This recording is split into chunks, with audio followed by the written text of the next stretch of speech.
Il-Bord Eżekuttiv tal-Assoċjazzjoni Maltija tal-Futbol l-MFA ma laqax ir-reġistrazzjoni tal-eks-President ta' Hamrun Spartans Joseph Portelli bħala plejer tal-istess tim. Dan meta tlieta wara nofsinhar iltaqa' l-Bord Eżekuttiv tal-MFA u d-deċiżjoni saret abbażi tar-rakkomandazzjoni tal-Kumitat tal-Etika u l-Konformità. Din il-laqgħa tal-MFA saret wara l-ġimgħa l-oħra Joseph Portelli irriżenja minn President ta' Hamrun Spartans bilan li jkun irreġistrat bħala plejer tat-tim Hamrunis għal kumplament tal-partiti sa tmiem il-Kampjonat Premier. Ir-regoli tal-Assoċjazzjoni Maltija jistabbilixxu li President ta' klabb ma jistax ikun reġistrat bħala plejer.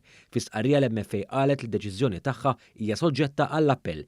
Din id-deċiżjoni tfisser li Portelli mhux se jkun reġistrat bħala plejer għal Hamrun Spartans għal dan l-istaġun hekk kif il-perjodu ta' trasferimenti jagħlaq it-tlieta f'nofs il-lejl.